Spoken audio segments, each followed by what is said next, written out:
ذرا اس آیت پر اب نگاہ کو مرتکز کیجئے، انسان کا خسارہ کیا ہے۔ دیکھیے، سب سے پہلے میں آپ کی توجہ دلاؤں گا، ذرا آنکھیں کھول کر قلب حساس کے ساتھ نوع انسانی کا مشاہدہ کیجئے۔ کیسے کیسے دکھ، کتنی تکلیفیں، کتنی محنت، کتنی مشقت ہے جو ہر انسان کا مقدر۔ قرآن مجید میں ایک مکمل سورت ہے، سورت البلد، اس میں اللہ تعالیٰ نے متعدد قسمیں کھا کر ایک بات کہی، لا اقسم بہذا البلد وانت حل بہذا البلد ووالد وما ولد لقد خلقنا الانسان فی کبد۔ ہم نے انسان کو مشقت ہی میں پیدا کیا۔ یہ مشقت ہر انسان کا مقدر ہے۔ لوگ گھروں کو چھوڑ کر آئے ہوئے، کہاں کہاں انسان جاتا ہے۔ یہ اس دنیا میں محنت اور مشقت، ہاں ایک مغالطہ ہو جاتا ہے کہ شاید یہ محلوں میں رہنے والے جو ہیں انہیں کوئی مشقت نہیں، انہیں کوئی دکھ نہیں، حالانکہ حقیقت یہ نہیں ہے۔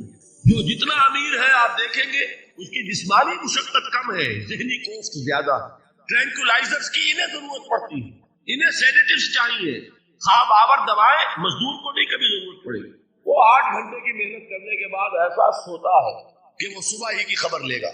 اور یہ وہ لوگ ہیں کہ جن کو ہپنوٹکس، خواب آور دوائیاں، سیڈیٹیوز، مسکن ادویات، یہ سارا لیبلیم اور یہ ویلیم اور یہ فلاں اور یہ فلاں، یہ کہاں جاتا ہے؟ ذہنی سکون اور اطمینان انسان کو حاصل نہیں۔ کسی کی جسمانی مشقت ہے، کسی کی ذہنی مشقت۔ میں آپ کو یاد دلانا چاہتا ہوں مہاتما گوتم بدھ کا معاملہ۔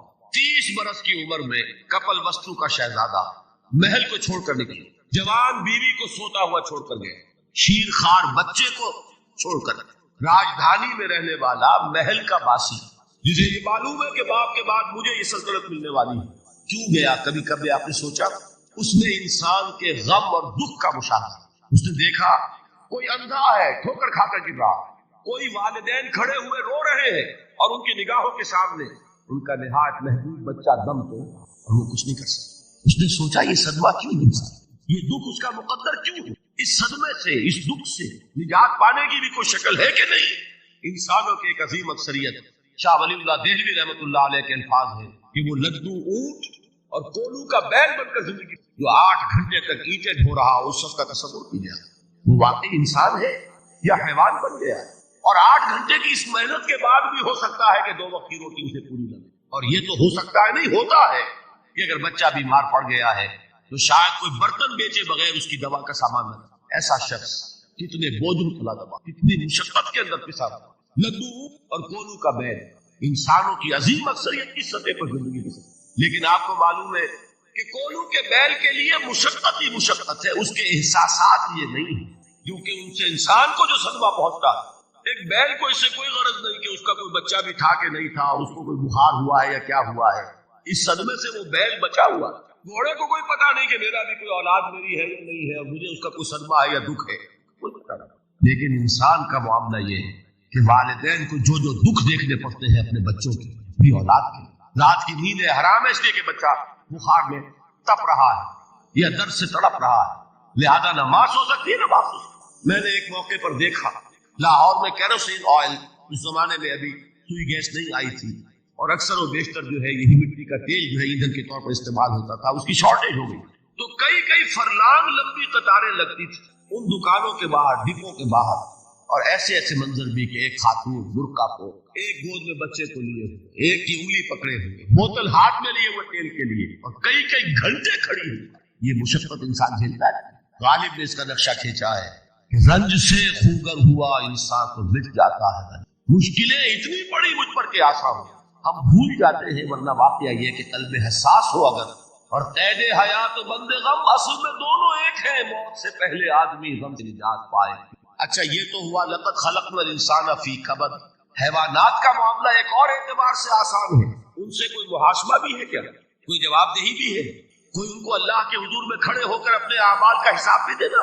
انسان کی یہ ٹریجڈی ہے، یہ المیہ ہے انسان، اس کو بھی قرآن مجید کی ایک سورت میں قسمیں کھا کر اذا السماء انشقت، اس کے بعد کیا فرمایا؟ یا ایھا الانسان انک کادح الی ربک کدحا فملاقیہ۔ اے انسان، تیرا المیہ، تیری ٹریجڈی اس سے کہیں بڑھ کر ہے، تجھے صدمے پر صدمے جھیلتے ہوئے، مشقت پر مشقت برداشت کرتے ہوئے ایک روز اپنے رب کے حضور میں بھی کھڑا ہو، جواب دہی بھی کر۔ اس دن کے حساب سے، اس دن کے احساس سے جو بڑے بڑے ہماری امت کے عظیم جو گلے سرسبد ہیں، ان کا یہ حال آپ نے پڑھا ہوگا، حضرت ابو بکر صدیق رضی اللہ تعالیٰ عنہ، وہ ایک عجیب کیف کے عالم میں فرمایا کرتے تھے، کاش میں درختوں پر چہچہاتی ہوئی چڑیا ہوتا جس سے حساب کتاب نہیں، کاش کہ میں گھاس کا تنکا ہوتا جو آج ہے اور کل آگ میں جلا دیا جاتا، ختم ہو، اس سے محاسبہ کوئی نہیں۔ وہ جس کے احساس سے کہ حضرت عمر جو ہے اپنے انتقال کے وقت سخت بے چین، ان کے بیٹے حضرت عبداللہ ابن عمر رضی اللہ تعالیٰ عنہما نے ان کا سر جو ہے وہ اپنے زانوں پر رکھ لیا تو کہا نیچے ڈال دو، ایک عجیب بے کلی اور بے چین۔ انہوں نے کہا ابا جان آپ کیوں پریشان ہیں؟ آپ تو عشرہ مبشرہ میں سے، آپ کو تو اللہ تعالیٰ نے جنت کی بشارت حضور کے ذریعے سے اس دنیا میں کی۔ حضرت عمر فرماتے کہ خدا کی قسم اگر قیامت کے دن عمر برابر سرابر پر چھوٹ گیا تو بہت بڑی کامیابی۔ یہ احساس جن کو، حضرت علی کا حال کیا ہوتا ہے؟ ابھی جو آپ نے حافظ صاحب سے سنا یہ حضرت علی کا معاملہ کہ ایک تیر پیوست ہو گیا تھا، کسی طرح نکل نہیں رہا۔ حضرت علی نے فرمایا کہ اچھا چھوڑو مجھے، میں نماز کی نیت پڑھتا، نماز کی نیت پڑھتے تھے تو لرزتے تھے، کہا کس کے سامنے کھڑا اور کس کے سامنے مجھے ایک دن جواب دہی کے لیے کھڑا ہونا ہوگا۔ لن تزولا قدم ابن آدم، حضور نے خبر دی ہے ابن آدم کے قدم ہل نہیں سکیں گے، جیسے مجرم کھڑا ہوتا کٹہرے کے اندر، اس کٹہرے میں سے ہل نہیں سکو گے، حتی یسأل عن خمس، جب تک کہ 5 چیزوں کا حساب نہ لے لیا۔ وہ 5 چیزیں کیا ہے؟ کان کھول کر سنیے۔ عن عمرہ فیما افنا، عمر کا حساب دو، یہ 80 برس اور 70 برس ہم نے تمہیں دنیا میں دیے، کہاں ضائع کیے؟ وعن شبابہ فیما ابلا، اور خاص طور پر جوانی کا دور، امنگوں کے دن، ولولے ہوتے ہیں، قوت ہوتی ہے، توانائی ہوتی ہے، آدمی چلتے ہوئے زمین پر پاؤں مارتا ہے، قوت جو ہے وہ اپنا اظہار چاہتی ہے، یہ جوانی کہاں گلائی؟ حساب ایک ایک لمحے کا حساب۔ مال ہی من این اکتسبہ وفیما انفق، ایک ایک پائی کا حساب دو، مال کا کہاں سے کمایا تھا، حلال سے کہ حرام سے، اور کہاں خرچ کیا تھا، گلچھروں میں، عیاشیوں میں، یا نیکی کے کاموں میں، ادائے حقوق میں، اللہ کے دین کے لیے۔ 4 سوال ہو گئے، 2 زندگی کے بارے میں، ایک زندگی پوری بحیثیت مجموعی کہاں کس کام میں لگا، اور خاص طور پر شباب کا دور کہاں لگا۔ 2 سوال مال کے بارے میں، کمایا کہاں سے، حلال سے کہ حرام سے، جائز سے کہ ناجائز، خرچ کہاں کیا، اور آخری سوال وعما عمل فیما علم، جو علم حاصل کیا تھا اس میں عمل کتنا کیا۔ علم کے انبار لگاتے چلے گئے اور عمل کی آغاز کی بھی نوبت نہ آئی۔ یہ علم جو ہے یہ اس روز سب سے بڑا وبال بن جائے گا، اتنا علم اور عمل کچھ نہیں، بجائے کہ کریڈٹ کا ذریعہ بنے یہ الٹا ڈیبٹ کا کھاتا بنے۔ یہ جواب دہی کا احساس ہے کہ جس کی وجہ سے انسان کی ٹریجڈی جو ہے وہ دوہری ہے۔ کوئی حیوان اتنے بوجھ تلے نہیں، مشقت کی، محنت کی، اس زندگی میں ختم ہوئے، اس کے بعد کوئی محاسبہ نہیں۔ اس کو بھی غالب نے خوب کہا کہ اب تو گھبرا کے یہ کہتے ہیں کہ مر جائیں گے، اور مر کے بھی چین نہ پایا تو کدھر۔ یہ ہے وہ ہیومن ٹریجڈی، اور وہ یہ ہے کہ اس قیامت سے پہلے پوری دنیا بے حق کا بول بالا ہو۔ اچھا، یہ وہ بات ہے جو دنیا کے اکثر مذاہب اور خاص طور پر جو 3 یہ مذاہب ہیں جنہیں ابراہیمی مذاہب کہا جاتا ہے، یہودیت، عیسائیت اور اسلام، تو صراحت کے ساتھ یہود کے ہاں بھی عقیدہ موجود، عیسائیوں کے ہاں بھی ہے، مسلمانوں کے ہاں بھی ہے، کہ اس سے پہلے، اس کائنات کے ختم ہونے سے پہلے، اس زمین کی قیامت آنے سے پہلے، اس پر اللہ کا دین غالب، کنگڈم آف ہیون اور ارتھ۔ اور یہی بات حضرت مسیح نے کہی تھی اپنے اس وقت کے جن یہودیوں سے مخاطب، ریپینٹ، توبہ کر لو، for the kingdom of heaven is at hand. اب جو وہ ہے آسمانی بادشاہت آیا چاہتی، وہ آسمانی بادشاہت تھی حضور کا ظہور صلی اللہ علیہ وسلم، جس سے کہ وہ آسمانی بادشاہت قائم ہوئی اور پھر پھیلی کتنے بڑے علاقے، لیکن بہرحال پوری دنیا میں نہیں پھیل سکے۔ اس کے اسباب کیا تھے وہ اس وقت میرا موجود، لیکن پھیلنا ہے اس کو۔ اس سے قبل کیا ہونا ہے، یہ جو تیسری بات میں نے کہی ہے، اس پر آپ کو یقین ہونا چاہیے، اس لیے کہ احادیث صحیح آئی، قرآن مجید کا صغرا کبرا دلالت کرتا ہے اس پر کہ حضور کو بھیجا گیا غلبہ دین کے، اور بھیجا گیا پوری نوع انسانی کے لیے۔ تو جب تک پوری نوع انسانی پر دین غالب نہ ہو تو حضور کا مقصد ابھی مکمل نہیں۔ اسی کو اقبال نے کہا تھا، وقت فرصت ہے کہاں، کام ابھی باقی، نور توحید کا اتمام ابھی باقی۔ یہ چمن معمور ہوگا نغمہ توحید سے، ایک وقت آئے گا کہ پورا یہ قرآ جو ہے نغمہ توحید کے ساتھ اس کا جو ہے گونج جائے گا، لیکن یہ ابھی تو نہیں ہوا ہے، نہ ہونا ہے۔ اس سے پہلے کا معاملہ ایک ہے کہ جس کی خبریں دی گئی ہیں، اور وہ ہے کہ قیامت میں اس نظام دین حق کے غالب ہونے سے پہلے بڑی خوفناک جنگوں کا ایک سلسلہ ہے جس کی خبریں یہ یہود کے ہاں بھی ہیں خبریں موجود، عیسائیوں کے ہاں بھی ہیں۔ جو بائبل کا آخری باب ہے ریولیشن آف سینٹ جان، وہ کاشفات یوحنا ترجمہ کیا، اور حضور کی احادیث ملاحم، باب الملاحم، یہ بہت سی کتابوں کے اندر باقاعدہ ابواب ہیں۔ ایک باب الملاحم، جنگوں کا، ان میں سے ایک جنگ وہ ہے جسے کہا ہے اس یوحنا کی مکاشفات میں آرمگدان، اور غالباً اسی کو حضور نے قرار دیا ہے الملحمۃ العظمیٰ، عظیم ترین جنگ الملحمۃ۔ تو یہ بھی یقینی چیزیں ہیں کہ یہ ملاحم کیوں ہوں۔ آپ اس میں اچھی طرح سمجھ لیجئے کہ اس میں ایک تو ہے عذاب اکبر جو آئے گا یہودیوں، ایک ہے عذاب اصغر جو آئے گا مسلمانوں۔ میں نے یہ آج سے 20 سال پہلے کتاب لکھی جو مختلف، پہلے تو وہ نوائے وقت کے اندر کالم کی شکل میں شائع ہوئی تھی، پھر یہ کہ موجودہ اور سابقہ مسلمان امتوں کا ماضی حال اور مستقبل غالباً اس وقت آؤٹ آف پرنٹ ہے وہ کتاب۔ بہرحال جن کو بھی دلچسپی ہو وہ اسے کہیں سے حاصل کر لے، لائبریری مکتبے سے آئیے پڑھے۔ یہ 20-22 سال پہلے کی بات ہے، وہ آج کی، تو اس میں ان تمام چیزوں کا میں نے تذکرہ کیا، اس لیے کہ عذاب اکبر اس کو کہتے ہیں کہ کسی قوم کا نام و نشان مٹا دیا۔ یہ عذاب اکبر آتا تھا صرف ان قوموں پر جن کے طرف رسول بھیجے گئے اور قوموں نے بحث کے مجموعی رسولوں کا انکار کیا، ان پر وہ عذاب آئے۔ اس سے عذاب استیصال بھی کہتے ہیں۔ فَقُطِعَ دَابِرُ الْقَوْمِ الَّذِينَ ظَلَمُوا، ان کی جڑ کاٹ دی۔ ایک جڑ کاٹنا ہوتا ہے، درخت کو کاٹنا ہوتا ہے، درخت کو کٹے گا تو پھر دوبارہ جڑ میں سے شاید وہ نکل آئے، لیکن نہیں، جڑ سے اکھیڑ۔ لا یرا الا مساکنہم، یہ عذاب جو ہے اب کسی قوم پر نہیں آ سکتا، اس لیے کہ اب کوئی رسول تو آئے گا نہیں، لیکن ایک قوم پر یہ تاریخ کے قرضے کی حیثیت سے موجود، اور وہ قوم یہود ہے۔ ان کی طرف رسول بھیجے گئے حضرت عیسیٰ ابن مریم، رسولا الی بنی اسرائیل، اور انہوں نے یہ بات تو بہت دور کی تھی کہ مانتے انہیں اور ان پر ایمان لاتے، الٹا جو کچھ کیا ہے آپ کو معلوم ہے، انہیں ولد الزنا قرار دیا، جادوگر قرار دیا، واجب القتل قرار دیا، اور اپنے بس پڑتے سولی پر چڑھوا کر دب دیا۔ حالانکہ بات ہوا یہ نہیں ہے، اللہ نے اس سے پہلے ہی زندہ اٹھا دیا آسمان پر، دوبارہ وہ آئیں گے۔ بہرحال لیکن اس قوم کے اوپر وہ عذاب جو ہے وہ قرض ہے تاریخ کا، وہ قرض ادا ہوگا۔ حضرت مسیح علیہ السلام ہی آئیں گے دوبارہ، اور ان کے ہاتھوں اس امت کا خاتمہ ہوگا، ایک ایک فرد ختم ہو جائے گا۔ یہ جب میں نے یہ باتیں کہی تھی تو امریکہ میں یہودیوں نے بڑا شور مچایا، میرے خلاف جو ہے ان کی ایک مہم نکلی یہودی کی طرف سے کہ اس کی کتابیں وغیرہ، اس کے ویب سائٹ بند کرو، یہ جو ہے اینٹی سیمیٹک ہے، یہ کہتا ہے سب یہودی قتل ہو جائیں گے۔ یہاں پر بھی جو میرے ساتھ ایک ڈائیلاگ کرنے کے لیے کوئی 12-13 پروفیسر آئے تھے امریکہ وغیرہ، ان میں سے جو یہودی تھا تو اس نے بہت ناراضگی کا اظہار کیا، آپ کہتے ہیں سارے یہودی ختم کر دیے جائیں گے۔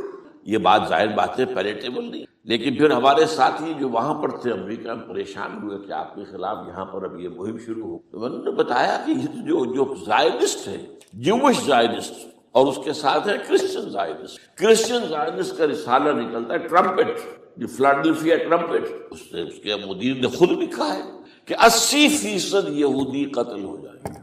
اس کو میں نے یوں سمجھا ہے کہ 20% وہ ہوں گے کہ جو حضرت مسیح کی آمد ثانی پر ایمان وہ بچ جائیں گے، لیکن باقی جو اڑے رہیں گے اس کے بعد بھی تو وہ ختم کیے۔ تو یہ عذاب الاکبر جو ہے تاریخ کا ایک قرض ہے کہ جو ادا ہوگا، ورنہ کسی اور قوم پر یہ عذاب اکبر اب نہیں۔ لیکن دوسرے درجے میں یہ عذاب ہوگا امت مسلمہ پر۔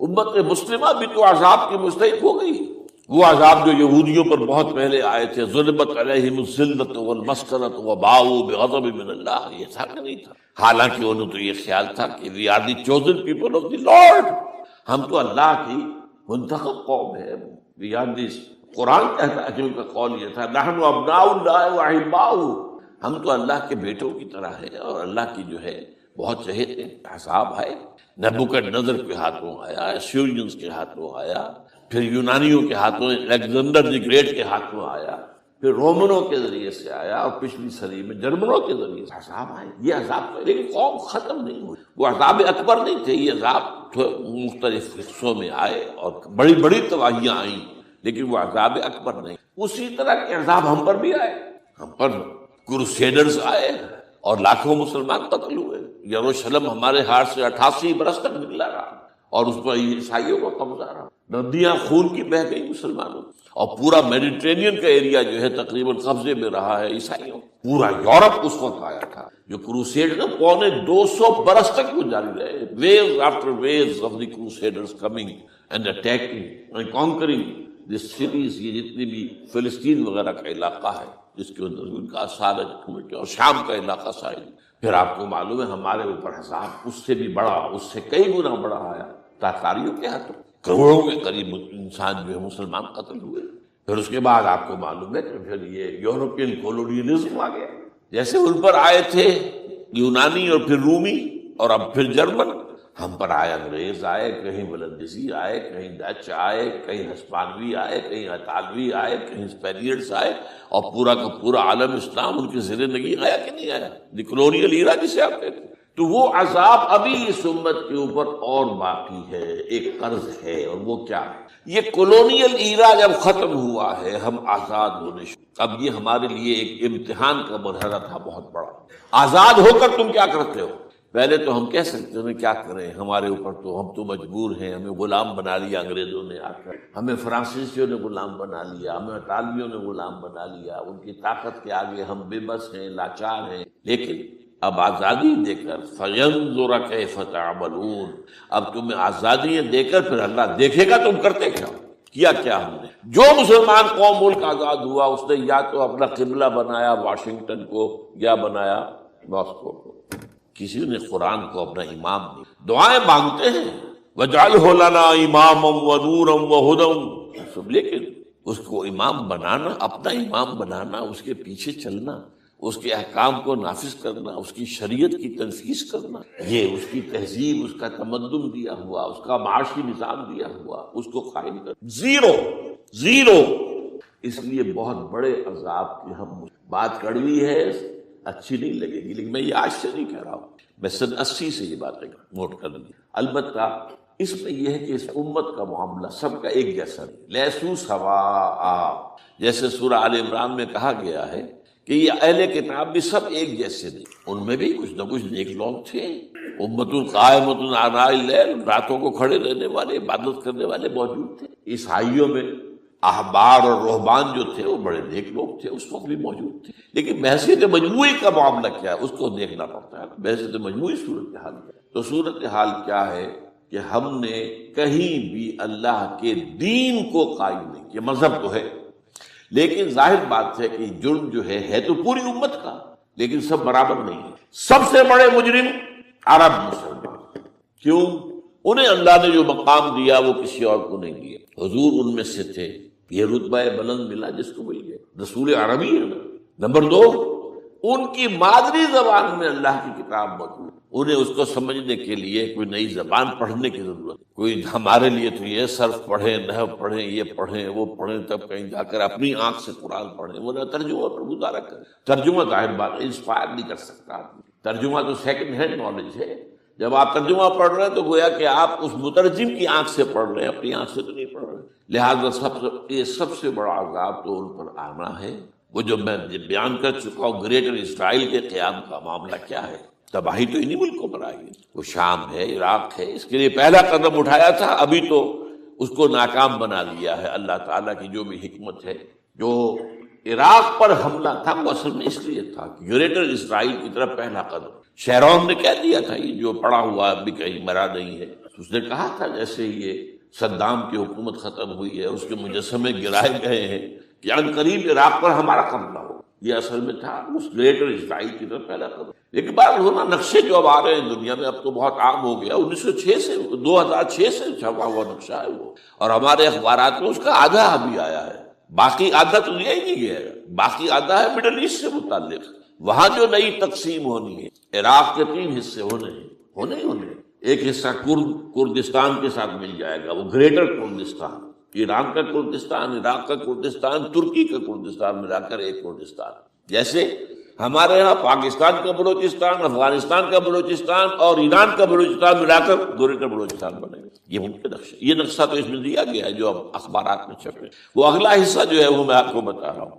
اور جو سعودی عرب کے ٹکڑے ہوں گے کہ ایک چھوٹی سی ریاست بنا دی جائے گی مکہ مدینہ شہروں کے اوپر مشتمل، یہ ویٹیکان ہوگا، جیسے ویٹیکان سٹی ہے روم کے اندر، یہ عیسائیوں کا ایک بڑا مرکز ہے، تو وہ ایک چھوٹی سی حکومت اسے کہتے ہیں، علیحدہ ہے، وہاں اطالوی حکومت کا قبضہ نہیں ہے، وہاں پہ ان کی اپنی حکومت ہے، پوپ کی حکومت ہے۔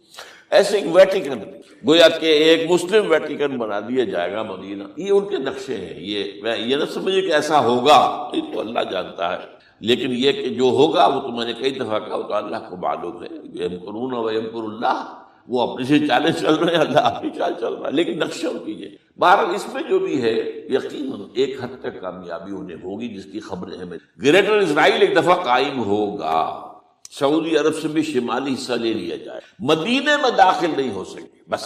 اچھا مکے کو وہ کلیم نہیں کرتے، مکے سے انہیں کوئی سروکار نہیں، لیکن یہ کہ مدینے کو وہ کہتے ہیں یہ ہمارا ہے، ہمیں یہاں سے نکالا گیا، اور وہاں لیکن حدیث میں ہے کہ مدینے میں داخل نہیں ہو سکے گا دجال اور اس کی جو فوج ہے، لیکن باقی شام، عراق، فلسطین، لبنان اور ترکی کا جنوبی حصہ اور مصر میں جو ہے یہ سینائی پیننسلا کے ساتھ ساتھ سارا، وہ اس پر تو رو رہے ہیں ابھی تک یہودی کہ کیوں واپس کر دیا سینائی پیننسلا، 1967 وار میں ہم نے جیتا تھا اسے، بعد میں وہ اسحاق ریبن اور یاسر عرفات کے درمیان دوستی کروائی تھی کلنٹن نے، جس کے نتیجے میں وہ واپس آیا ہے، لیکن یہ کہ وہ واپس لے گئے، اور اس کے علاوہ جو فرٹائل علاقہ ہے نائل کے ڈیلٹا کا وہ بھی ان کی شامل ہے۔ تو اس ظاہر بات ہے جب یہ ہوگا تو بڑی تباہی آئے گی، اس میں تو کوئی شک نہیں۔ تو سب سے بڑی تباہی مسلمانان عرب پہ آئے گی، اور کیوں ہوگی؟ مستحق ہیں، انہوں نے اس کے باوجود کہ قرآن ان کی اپنی زبان میں ہے، انہوں نے اس قرآن کو اپنا امام نہیں۔ نمبر 2 پر میں ہمیشہ کہتا رہا ہوں کہ جو مسلمانان عجم، اگر فرض کیجئے کہ 140 کروڑ مسلمان اس دنیا میں ہیں تو 30 کروڑ کے قریب جو ہیں وہ عرب ہیں، باقی 110 کروڑ جو ہیں، 1 ارب سے زیادہ تو غیر عرب مسلمان، ان میں سب سے بڑے مجرم وہ ہم مسلمانوں نے پاکستان، ہم نے ایک تقسیم کرائی اسلام کے نام، ہم نے کہا کہ ہم اسلام کا نظام قائم کریں گے، اور اللہ نے ہمیں معجزے کے طور پر منقطع کر دیا۔ اب قمری حساب سے 63 برس گزر چکے ہیں، جو آپ 61 کہتے ہیں، اگر قمری حساب رکھیں 63 برس کہاں ہے، لہذا مستحق۔ لیکن اب اس میں یہ ضرور ہے کہ ابھی پاکستان کے معاملے کو میں سمجھتا ہوں کہ ہینگنگ ان دی بیلنس والا، ابھی نہیں کہہ سکتے، اللہ تعالیٰ شاید کوئی توفیق دے دے، کوئی معجزہ ہو جائے، کیونکہ میرا تو یقین یہ ہے کہ یہ قائم بھی معجزے سے ہوا ہے، جس پر میں نے تفسیراً کتاب میں لکھا ہوا ہے اپنی استحکام پاکستان، اور اب کوئی دوبارہ معجزہ ہو سکتا ہے، اور معجزہ کیا ہوگا کہ پوری قوم میں توبہ کی ایک کیفیت پیدا ہو جائے، اللہ کے کرنے سے ہو۔ تمام انسانوں کے دل جو ہے اللہ کی 2 انگلیوں کے مابین ہے، حضور نے ہمیں خبر دی، جدھر چاہتا ہے پھر تو کوئی عجب نہیں کہ ایسا ہو جائے۔ بہرحال اس اعتبار سے میں آپ سے عرض کر رہا ہوں کہ یہ پاکستان کے بارے میں نے جو آپ کو 2 آیتیں سنائی ہیں سورہ انبیاء کی، اس آخر کے حصے میں آئی ہیں سورہ انبیاء میں، وَإِنْ أَدْرِي أَقَرِيبٌ أَمْ بَعِيدٌ مَا تُوعَدُونَ۔ دیکھو لوگوں، مجھے یہ معلوم نہیں ہے کہ جس عذاب خداوندی کا تم سے وعدہ کیا جا رہا ہے وہ قریب آ گیا یا دور ہے، یہ حضور سے کہا جا رہا ہے، قل، آپ یہ کہہ دیں، ان ادری اقریب ام بعید ما تُوعدون۔ ساتھ ہی یہ بھی فرمایا وَإِنْ أَدْرِي لَعَلَّهُ فِتْنَةٌ لَكُمْ وَمَتَاعٌ إِلَىٰ حِينٍ، اور مجھے نہیں معلوم، ہو سکتا ہے کہ یہ تمہارے لیے ایک فتنہ بن کر معاملہ آ گیا ہو اور ابھی تمہیں اور مہلت دے دی جائے۔ اس حوالے سے ہم نہیں کہہ سکتے، اب آپ کو معلوم ہے میں تفصیل سے بیان کر چکا ہوں جس طریقے سے مجموعی طور پر پاکستان میں گھیراؤ کیا گیا ہے، اور جس طریقے سے یہ جتنا نیو کونز کا اور کرسچین اور جو جیوش زائنس ہیں، اور اب ان کے اندر اضافہ کیجیے اب ہندو زائنس کا، اب یہ جس طریقے سے گھیرے کے اندر لے رہے ہیں پاکستان، جس طرح بھارت کی فوج افغانستان میں بھی آ رہی ہے، اس نے اپنے کتنے قونصل خانے کھولے ہوئے ہیں افغانستان میں، کسی جو کچھ وہ ہو رہا ہے بلوچستان کے اندر، جو کچھ ہمارا پورا صوبہ سرحد ہے، اور اس سے آگے بڑھ کر جو کچھ کراچی میں ہو رہا ہے، یہ سارے معاملات جو ہیں وہ دیکھ لی تو گویا کہ باہر سے ہمارا گھیراؤ مکمل ہو چکا ہے، اور اس میں یہ ہے کہ تازہ جو بمبئی کے اندر جو ہوئے ہیں معاملات وہ نوٹ کی، کس طریقے سے اب اسے کہا جا رہا ہے کہ کچھ مسلمانوں نے کیا ہے، حالانکہ اس کے اندر سب سے بڑا ثبوت یہ ہے کہ ایک ہندو ہیمنت، جس نے کہ وہاں ساری تحقیقات کی کہ سمجھوتا ایکسپریس کو جو اڑایا تھا کس نے اڑایا تھا، اس کے انہوں نے کہا جب کی ہے تحقیقات، اب یہ اس کو گیو دم دی کریڈٹ۔ ہندو قوم کے اندر کم سے کم یہ بھی بات موجود ہے، جہاں وہ بدماشیاں ہیں وہاں یہ بھی ہے، یہ خیر بھی ہے، جہاں برائیاں ہیں ان کے اندر وہ خوبیاں بھی ہیں۔ ان کا ایک کمیشن ہے صاف ایک ہندو کو، اور ہندو بھی سرونگ کرنل کا یہ ہے ماسٹر مائنڈ، اس نے کروایا اور وہ گرفتار ہوا، serving kernel of Bharat army. تو اب ظاہر بات ہے کہ اس کو مارا گیا ہے ممبئی میں، اس کو مسلمان کاہے کو مارے گئے؟ مسلمانوں کا تو وہ کہ محسن تھا، وہ مسلمان کس وجہ سے اسے مارے گئے؟ اسے مارنے والے کون ہیں؟ وہی ہندو زائرسٹ کہہ لیجیے ان کو، یا ہندو تشدد پسند کہہ لیجیے، جو پاکستان کو ختم کرنے پر تلے بیٹھے۔ یہ ان کا در حقیقت کام ہے کہ اس شخص نے اتنی بڑی حرکت کی کہ ہمیں جو ہے ہماری سازش کو بے نقاب کر دیا۔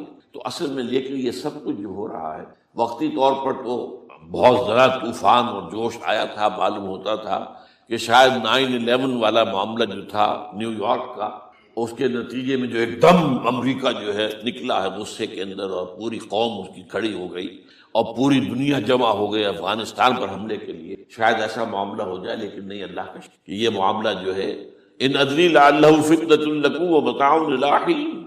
ابھی کل کی جو تازہ ترین رپورٹ ہے وہ یہ ہے کہ اوباما کو بریفنگ دی گئی ہے کہ پاکستان کے جو نیوکلیئر بامبس وہ ولنریبل ہے، اور ان کے اندر اندیشہ ہے کہ وہ جو ہے شدت پسندوں کے ہاتھ میں نہ پڑ جائے۔ اس کو کوئی نہ کوئی بہانہ انہوں نے بنانا، یہ جو میں آپ سے عرض کر چکا ہوں۔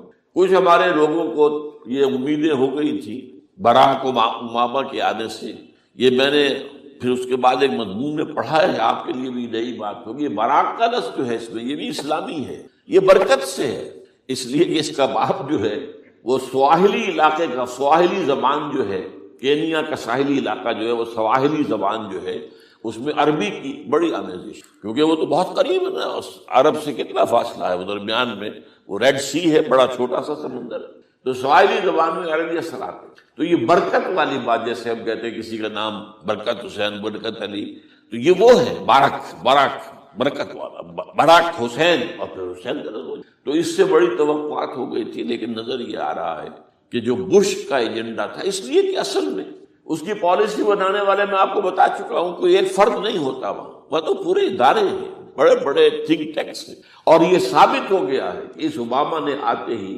سب سے زیادہ کٹر جو زائرسٹ تھا امریکہ کے اندر، جس کا نام ہی اسرائیل ہے، اسرائیل رحم جو ہے، اسرائیل رحم ایمانویل، اس کو اپنا بنایا chief of the white house staff. اور یہ وہ شخص ہوتا ہے کہ جو گویا کہ جس کے گھیرے میں ہوتا ہے صدر امریکہ کا۔ صدر سے کون مل سکتا ہے یہی فیصلہ کرے گا، کون نہیں مل سکتا یہ فیصلہ کرے گا، کون سی رپورٹ صدر تک جائے گی یہ فیصلہ کرے گا، کون سی رپورٹ روک لی جائے گی یہ فیصلہ کرے گا۔ تو گویا کہ صدر کے کان بھی ہو، صدر کی آنکھ بھی ہو، لہذا صدر جو ہے اس کے تو اوپر اس کا گھیرا ہوتا ہے۔ اور اس سے بھی آگے بڑھ کر نوٹ کیجیے، میں نے آپ کو پہلے بتایا بھی، ساؤتھ ایشیا کے لیے اس نے اپنا ایڈوائزر بنایا ہے ایک ہندو کو، اس کا نام ہے سونال شاہ۔ اور یہ جو ہندوؤں کی تنظیم ہے، جو انتہائی جو ایکسٹریمسٹ ہندو ہیں، وشوا ہندو پریشد، یہ وشوا سری پرشانت ہے، جس کا اسٹوڈنٹ ونگ ہے بجرنگ دل کا یاد۔ ساؤتھ ایشیا سے مراد بھارت اور پاکستان، اس کے معاملات میں اس کا ایڈوائزر جو ہے سونال شاہ ہے۔ تو حالات جو ہے اس اعتبار سے انتہائی یہ کہ خطرناک۔ اور دوسری طرف اندرون معاملہ کیا ہے؟ سائنس کی دو اصطلاحات آپ نے سنی ہوگی، centrifugal forces, centripetal forces. Centrifugal وہ ہوتی ہے کہ جو مرکز سے توڑنے والی ہوتی، بھاگتا ہے ہر ایک مرکز کو چھوڑ کر، یہ سینٹریفیوگل فورس۔ سینٹریپیٹل وہ ہوتی ہے جو مرکز کی طرف لانے والی ہو، جو ایک مرکز کے گرد لوگوں کو جمع کرے، تو مرکز گریز اور مرکز کی طرف رخ کرنے والی۔ ہمارے پاس سینٹریپیٹل فورس صرف ایک ہے، وہ اسلام ہے، اور وہ ہے نہیں۔ ہر چند کہیں کہ ہے، نہیں، کہاں ہے؟ نظام کہاں ہے؟ مذہب تو ہے، مذہب تو انڈیا میں بھی ہے، مذہب امریکہ میں بھی ہے، مذہب کی تو کوئی کمی نہیں۔ فاسٹسٹ گروئنگ ریلیجن میں نے بارہا کہا ہے دنیا میں مانا جا رہا ہے کہ اسلام، لیکن مذہب دین، حضور بھیجے گئے تھے دین کو غالب کر۔ هو الذی ارسل رسولہ بالہدی ودین الحق لیظہرہ علی الدین۔ سینٹریفیوگل فورسز آپ کو یاد ہوگا، میں نے گنوا دیا تھا ایک دفعہ۔ آپ کا نارتھ پول کیا ہے؟ NWFP، وہاں حکومت اس نے کیوں کی ہے؟ وہ اسفند یار ولی، جس کا دادا جس نے پاکستان میں دفن ہونا گوارا نہیں، جن کا پختہ موقف یہ ہے، اس کے باپ کا بھی ولی خان کا یہ تھا کہ انگریز نے بنایا ہے پاکستانی، انگریز کا بنایا ہوا ہے، یہ انگریزی سازش کے نتیجے میں، and they believe in that. اور اس کے ساتھ مولانا فضل الرحمان ہیں، جن کے والد مرحوم نے یہ کہا تھا کہ اللہ کا شکر ہے ہم پاکستان کے بنانے کے گناہ میں شامل نہیں تھے۔ یہ ہے اس وقت وہاں کی فورسز، اور جنوب میں نہ معلوم کب سے ان کا نقشہ بن رہا ہے، جب سے یہ MQM قائم ہوئی تھی، مہاجر قومی موومنٹ تھی، بعد میں انہوں نے اپنا رنگ بدلا ہے، کچھ تبدیل کیا ہے، لیکن یہ کہ اصل میں تو وہی ہے، گرگٹ رنگ بدل رہے تو اس کی فطرت تو نہیں بدلتی ہے، تو وہی اردو اسپیکنگ۔ اور اب جو ہنگامے ہو رہے ہیں وہ پختون اور اردو اسپیکنگ کے درمیان ہنگامے ہو رہے ہیں، اور زیادہ پٹھانوں کو مارا جا رہا ہے، ان کی دکانیں جلائی جا رہی ہیں۔ یہ بسیں جتنی جلتی ہیں وہ اس لیے کہ زیادہ تر ٹرانسپورٹ جو ہے وہاں پر وہ پختونوں کے ہاتھ میں، یہ وزیری وغیرہ لوگ جو ہے محسود ہیں، یہ لوگ ہیں وہاں پر جو ہے اکثر و بیشتر بہت سے مساجد کے اندر آپ کو جو امام ملیں گے وہ پٹھان ملیں گے، جو پہرے دار ملیں گے وہ پٹھان ملیں گے، بہت بڑی تعداد ہے۔ لیکن یہ کہ اس کے اوپر وہاں پر فساد شروع ہو گیا۔ بلوچستان کا معاملہ سب کو معلوم ہے۔ تو اندرونی طور پر جو سینٹریپیٹل فورس ہو سکتی تھی اس کو ہم نے کیا نہیں مضبوط، کمزور سے کمزور تک کرتے تھے۔ اور اب جو کچھ ہو رہا ہے، اب مضامین آ رہے ہیں، آئلی قوانین میں تبدیلیاں کیوں کی جا رہی ہیں؟ یہ جو کانفرنس ہوئی تھی جو UNO کے اندر، بیجنگ +5 کانفرنس، جو بات اس میں طے اور اس میں یہ تھا طلاق کے معاملے میں مرد اور عورت کو بالکل برابر کر دیا جائے۔ اب وہی کر رہے ہیں آپ، یہ سفاری آئی کائے کے لیے؟ جیسے مرد طلاق دے سکتا عورت بھی طلاق دے سکتی۔ اسلام میں یہ ہے کہ عورت طلاق لے سکتی، دے نہیں سکتی۔ وہ لے گی یا تو شوہر سے خود کہے بھائی تم مجھے آزاد کر دو، تم نے مجھے مہر دیا تھا میں واپس کرتی، یا یہ آدھا لے لو، یا یہ ہے کہ وہ اپنے بڑوں سے، بزرگوں سے اور اس کے بڑوں بزرگوں کو بیچ میں ڈالے، یا عدالت میں جائے۔ عدالت اگر کو قائل کر دے گی کہ عدالت کے واقعی اس کے معاملات ان کے صحیح ہم نہیں جیت سکے، وہ سیپریٹ کر دے گی۔ وہ ایک ہے خلا لی جا سکتی ہے، طلاق دی نہیں جا سکتی۔ یہ فرق رکھا گیا اسلام میں، مرد اور عورت اسینشلی برابر ہیں، as human beings they are equal, کوئی فرق نہیں، کوئی اونچا نہیں کوئی نیچا نہیں۔ جو بھی انسان کے اندر شرف انسانیت ہے، اشرف المخلوقات ہونے کا جو مقام حاصل ہے، وہ مرد کو بھی عورت کو، ان میں کوئی فرق نہیں۔ لیکن جب ایک مرد اور ایک عورت مل کر ایک خاندان کی بنیاد ڈالتے اب وہ برابر نہیں۔ الرجال قوامون علی النساء، کوئی بھی انسٹیٹیوشن ہو اس میں دو برابر کے سربراہ نہیں ہو سکتے، دونوں کا اختیار ایک جیسا ہو تو کیسے چلے گی گاڑی؟ چل ہی نہیں سکتی۔ آپ ڈائریکٹر جو ہے 100 بنا لے، مینیجنگ ڈائریکٹر ایک ہوگا، ظاہر بات ہے دو تو نہیں ہو سکتے۔ لہذا انسٹیٹیوشن فیملی کے لیے اسلام نے جو نظام دیا ہے، یہی طلاق کا معاملہ ہے، وراثت کا معاملہ ہے، عورت کے ذمے کچھ اور کام لگائے ہیں، مردوں کے ذمے کچھ اور کام لگائے ہیں، مرد ذمہ دار ہے، کفیل ہے، لہذا وراثت میں والد کی طرف سے دوہرا حصہ ملے۔ لڑکی کی کوئی ذمہ داری ہے ہی نہیں، وہ تو بلکہ شادی بھی ہوگی تو شوہر سے مہر لے گی، لڑکا شادی کرے گا تو مہر دے گا۔ تو یہ تمام چیزیں جو ہے آرٹیکولیٹڈ ہیں، یہ ایک دوسرے کے ساتھ منطقی طور پر جڑی ہوئی ہیں، اور وہ جو ہے تباہ کرنے کا تلے ہوئے ہیں ہمارے خاندانی نظام کو، عورت اور مرد کو برابر کر دیا یہ سارا۔ اور اس سے پہلے جو آیا تھا معاملہ وہ بھی تقریباً یہ ہے کہ زنا کے معاملے سے جو خوف ہو سکتا تھا عورت کو وہ ختم ہو جائے، اس لیے کہ عورت کا معاملہ کیا ہے، اگر زنا سے حمل رہ گیا تو اس کا ثبوت تو آ گیا، کوئی اور گواہ ہے یا نہیں ہے، یہ حمل کہاں سے لائی ہو تم؟ ٹھیک ہے، طے کیا کر دیا، پرچہ بھی درج نہیں ہو سکتا اس کا جب تک کہ 4 چشمدید گواہ جا کر کسی مجسٹریٹ کے سامنے گواہی نہ دیں کہ ہم نے اپنی آنکھوں کو دیکھا ہے، تب پرچہ درج ہوگا، تحقیق اس کے بعد ہوگی۔ یہ کہاں ہوگا؟ اس کا مطلب ہے وہ خوف ختم، جو خوف ہو سکتا تھا جو عورت کو روکتا ہے۔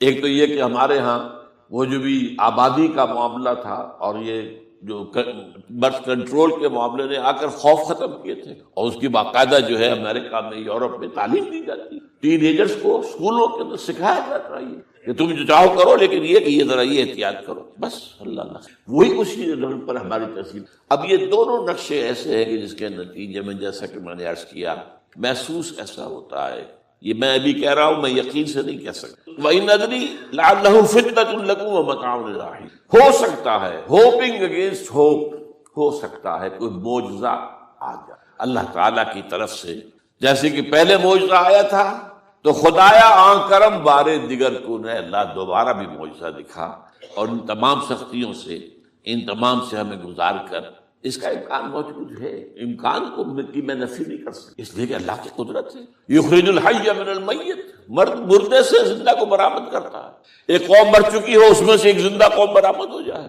جیسا کہ میں نے پچھلے سال جو تحریک چلی تھی جو وہ کرلا کے میں نے کہا تھا کہ مجھے یہ گمان ہوا کہ میں یہ سمجھ بیٹھا تھا کہ یہ قوم بالکل مر چکی ہے، لیکن نہیں، جان ہے۔ یہ میں اس سے پہلے یہ جملہ کہا کرتا تھا، it's no use whipping the dead horse، لیکن میں نے کہا نہیں، جان ہے اس میں۔ ہمارے ہاں کا پڑھا لکھا طبقہ، تعلیم یافتہ لوگ، انہوں نے جو سختیاں جھیلی، جس طریقے سے مسائل برداشت کر کے انہوں نے اس تحریک کو برقرار رکھا، اب تک رکھا ہوا، یہ بہت بڑا کارنامہ ہے۔ اور اسے معلوم ہوتا ہے، اس سے کچھ نہ کچھ امید کی کوئی کرن پھوٹتی نظر آتی۔ لیکن باقی جو لوگ کہتے ہیں کہ نہیں بس یہ تو بنا ہے اللہ کے حکم سے اور قائم رہے گا، ان سے میں کہا کرتا ہوں کہ وہ اللہ کی سنت سے واقف۔ اللہ کی سنت سزا کی بھی تو اللہ تعالیٰ رسی دراز کرتا ہے، ایک دم کھینچ بھی لیتا ہے، یہ بھی اللہ کی سنت ہے۔ مہلت دیتا ہے، پھر ایک دم جو ہے ایک وقت کے اوپر آ کر فیصلہ بھی کرتا۔ جو عدم نہیں، ڈرتے رہنا چاہیے، کچھ پتہ نہیں۔ ما غرک بربک الکریم، یہ قرآن مجید میں یہ مضمون کئی بار آیا ہے کہ لوگوں کو بعض اوقات شیطان جو ہے یہ دھوکہ، اللہ بڑا کریم ہے، بڑا غفور ہے، بڑا رحم کرنے والا۔ بھائی وہ کریم ہے، غفور ہے، لیکن منتقم بھی ہے۔ انا من المجرمین منتقمون، ہم ان مجرموں سے انتقام لے کر رہیں گے۔ وہ تو منتقم بھی تو ہے، وہ سزا بھی تو دیتا ہے۔ اس نے جہنم جو ہے یہ کوئی ڈیکوریشن پیس کے طور پر تو نہیں بنائی ہے، کس لیے بنائی ہے؟ وہ تو ہم نے فیصلہ کیا، لَأَمْلَأَنَّ جَهَنَّمَ مِنَ الْجِنَّةِ وَالنَّاسِ أَجْمَعِينَ، یہ میں نے طے کیا ہوا۔ تو اللہ تعالیٰ جو ہے سزا بھی دیتا ہے، تو اللہ تعالیٰ ہمیں سے بچائے۔ بہرحال ہو سکتا ہے کہ اس کے بعد بھی اللہ تعالیٰ ہمیں اور مہلت دے دے، اور اس مہلت کے لیے اس کرنے کا کام کیا ہے؟ کرنے کا کام یہ ہوگا دعا اور توبہ۔ پہلے توبہ کی جائے پھر دعا، ورنہ دعا قبول نہیں ہوتی۔ پہلا کام توبہ ہے۔ یا ایھا الذین آمنوا توبوا الی اللہ توبۃ نصوحا، اے اہل ایمان اللہ کی جناب میں توبہ کرو، خالص کرو۔ کیا مطلب ہے؟ اپنی زندگیوں میں سے شریعت کے خلاف، ویسے بھی اخلاقیات کے خلاف، جھوٹ، دغا، فریب، دھوکہ، غبن، سب کو ختم کرو۔ سود، بے پردگی، عریانی، فحاشی، ختم کرو۔ طے کر لو کوئی شخص شریعت کے خلاف اور اخلاقیات کے خلاف، صرف شریعت نہیں، ایک بنیادی انسانی اخلاقیات ہوتی ہیں، اس کے سارے تقاضے پورے ہیں جو ہمارے یہاں ختم ہو چکے۔ میں نے جیسا کہ بارہا کہا ہے کہ اس وقت دنیا کی سب سے بڑی منافق ترین قوم جو ہے مسلمانان پاکستان ہے۔ جھوٹ اور وعدہ خلافی اور اس کے ساتھ جو ہے وہ غبن کا معاملہ جتنا ہمارے ہاں ہے، آپ پوری دنیا میں آپ کو کہیں گے۔ تو اس لیے پہلے توبہ کی جائے اور پھر دعا کی جائے۔ اس لیے میں نے آپ کو حدیث سنائی کہ اللہ کا فیصلے کو بھی کبھی کبھی دعا جو ہے لوٹا دیتی ہے، لیکن وہ دعا کب ہو؟ جب آپ نے اللہ کے ساتھ اپنا معاملہ صحیح کر۔ فرمایا حضور نے، جو میں نے ترمذی کی روایت آپ کو سنائی، لا يرد القضاء الا الدعاء، اللہ کا فیصلہ بھی کبھی کبھی اللہ تعالیٰ کسی فیصلے کو مؤخر کر دیتا ہے۔ حضرت یونس علیہ السلام کی قوم پر اللہ کا فیصلہ آ چکا تھا، عذاب کے آثار شروع ہو چکے تھے، پوری قوم نے توبہ کی، اللہ تعالیٰ نے عذاب کو جو ہے وہ وہاں سے ہٹا لیا ان کے سروں پر سے، اور ایک مدت تک کے لیے انہیں مہلت بخشی۔ تو اس کے لیے تو یہ ہے کہ توبہ کی جائے اور دعا کی، اور اس میں یہ ہے کہ اس توبہ کا ایک حصہ لازماً یہ ہونا چاہیے کہ ہم طے کر لیں کہ اللہ اب مجھے اپنی بہترین توانائیاں، اپنی قوتیں، صلاحیتیں، وسائل خرچ کرنے ہیں اور تیرے دین کو قائم کرنے۔ اس کے لیے کسی نہ کسی جماعت کے اندر، جس کو بھی آدمی سمجھے کہ ہاں یہ بہترین جماعت ہے، یہ صحیح ترین جماعت ہے، یہ واقعی اسلام کو قائم کرنے کے لیے کام کر رہے ہیں اور واقعی اس طریقے سے کر رہے ہیں جس طریقے سے وہ ہو سکتا ہے، اگر آپ اس پر، لیکن لازم سمجھیں لا اسلام الا بالجماعہ، کوئی اسلام نہیں ہے جماعت کے بغیر۔ یہ حضرت عمر رضی اللہ تعالیٰ عنہ قول ہے، اور حضور کی حدیثیں تو میں نے 12 آپ کو سنائی۔ انی آمرکم بخمس اللہ امرنی بہن بالجماعت والسمع والطاعت والہجرۃ والجہاد فی سبیل اللہ، میں تمہیں 5 باتوں کا حکم دے رہا ہوں، اور یہ 5 باتیں وہ ہیں جن کا اللہ نے مجھے حکم دیا، جماعت، سمع و طاعت اور جہاد و ہجرت، یہ 5 بات۔ تو اس لیے توبہ کے اندر یہ لازمی جز ہونا چاہیے کہ اب ان صلاتی و نسکی و محیای و مماتی للہ رب العالمین، یہ فیصلہ کر لیجئے۔ اس کے بعد یہ ہے کہ اللہ تعالیٰ اس پر استقامت عطا فرمائے، اس کی بھی خود دعا کیجئے کہ اللہ اب تو نے مجھے یہ ہدایت دے دی ہے، تو اب لا تزغ قلوبنا بعد إذ هديتنا وهب لنا من لدنك رحمة إنك أنت الوهاب۔ ایک دوسری آخری بات میں آج صاحب سے کہہ رہا ہوں ڈرتے ڈرتے، اگر خدا نہ خواستہ خاکم بدہن، اگر پاکستان کے لیے بھی اللہ تعالیٰ کی طرف سے آخری سزا کا فیصلہ ہو گیا ہو، جس کے چرچے ہیں، تیری بربادیوں کے مشورے ہیں آسمانوں، وہ آسمان اوپر کے آسمان اور ہیں، زمین کے آسمان بھی تو ہیں، یہ امریکہ، یہ وائٹ ہاؤس، یہ پینٹاگون، یہ جو ہے اسٹیٹ ڈپارٹمنٹ، یہ سب کیا ہے، نیٹو کا ہیڈ کوارٹر، یہ ساری چیزیں کیا ہیں؟ تیری بربادیوں کے مشورے ہیں آسمانوں میں، اور اس کے لیے خبریں وہ دیتے آ رہے ہیں۔ بہت سے لوگ کہتے ہیں یہ خواہ کے ہیں ان کے، یہ ہمارا صرف بھی ہماری بددلی پیدا کرنے کے لیے نہیں، لیکن یہ کہ جو کچھ انہوں نے نقشے بنائے تھے وہ نقشے تو پورے ہوتے چلے آئے۔ 1897 میں یہودیوں نے جو فیصلے کیے تھے، 20 برس کے بعد بالفور ڈیکلریشن کی شکل میں وہ فیصلہ آ گیا، یہودیوں کو فلسطین میں آبادی کا حق دے دیا گیا، Balfour declaration 1970، only 20 years later۔ اس کے 20 سال بعد 48 میں اسرائیل قائم ہو گیا۔ کوئی تصور کر سکتا تھا پچھلی صدی کے اندر یہودیوں کی حکومت قائم ہو جائے گی دنیا میں؟ کہیں امکان کوئی نہیں تھا۔ پوری دنیا میں پھر ادھر ادھر پھیلے ہوئے منتشر، جسے وہ ڈائسپورا کہتے ہیں، اور یورپ میں تو شدید نفرت تھی ان سے، لیکن یہ کہ جس طرح انہوں نے رفتہ رفتہ وہاں پر قدم جمائے ہیں، جس طرح ان کو اپنے قابو میں لیا ہے، جس طرح ان میں مذہبی تقسیم پیدا کی، کیتھولکس کی اور پروٹیسٹنٹس کو اعلی کار بنایا ہے، سیکولرزم اور اس کے بعد سود پر مبنی معیشت کا نظام وہاں نافذ ہے، بینک کا نظام قائم کیا ہے، ای بنوک، ای فکر چالاک یہودیوں کا قائم کرنا ہے یہ بینک کا نظام، اور سب سے پہلا بینک انہوں نے انگلینڈ میں قائم کیا۔ تو ان کی جو باتیں ہیں وہ تو پوری ہو رہی نظر آ رہی ہیں، ان کے نقشے جو ہیں وہ سامنے آ رہے ہیں ہمارے۔ تو اس حوالے سے ہو سکتا ہے خاکم بدہن، اگر خدا نہ خواستہ یہ لکیر ختم ہو، تب بھی ظاہر بات ہے زمین تو کہیں ختم نہیں ہو جائے گی، اللہ کی زمین۔ کیا پاکستان نہ بنتا تو ہمارے ذمے نہیں تھا کہ اللہ کے دین کو دنیا میں قائم کرنے کی جد و جہد کرتے؟ وہ تو بحیثیت مسلمان ہمارا فرض ہے۔ کیا حضور اکثریت میں تھے عرب میں؟ وہ تو اقلیت میں بھی نہیں تھے، ایک آدمی تھا اللہ کا بندہ کھڑا ہوا ہے، جو جنہوں نے ایک مرتبہ حضور کی بات سنی ہے اور جا کر کہا ہے اپنی قوم، یا قومنا اجیبوا داعی اللہ، اے ہماری قوم کے لوگوں، اس اللہ کی طرح دعوت دینے والے کی پکار کو سنو، لبیک کہو۔ تو کوئی عجب نہیں، یہ جو اقبال نے الفاظ کہے ہیں، تو نہ مٹ جائے گا ایران کے مٹ جانے سے، نشے میں کو تعلق نہیں پیمانے سے، اور ہے آیا فتنہ تاتار کے افسانے سے، پاسباں مل گئے کعبے کو صنم خانے سے۔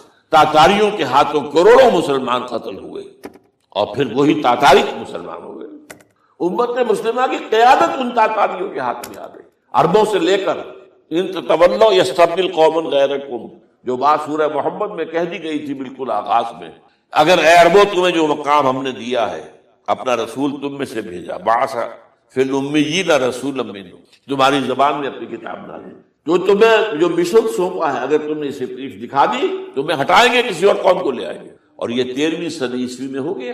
1258 میں آخری خلیفہ بنو عباس کا اسے محل سے نکالا ہے مستعصم باللہ کو، اور ایک جانور کی کھال میں لپیٹ کر ڈال دیا ہے گلی میں، اور گھوڑے دوڑا ہوئے اس کے اوپر۔ یہ آخری چراغ گل ہوا ہے بنو عباس کا، جس پر کہا تھا ساتھی، آسمارا حق بود بر خوب بارد در زمین، بر زوال ملک مستعصم امیر المومنین۔ مستعصم باللہ نام تھا آخری خلیفہ کا، اس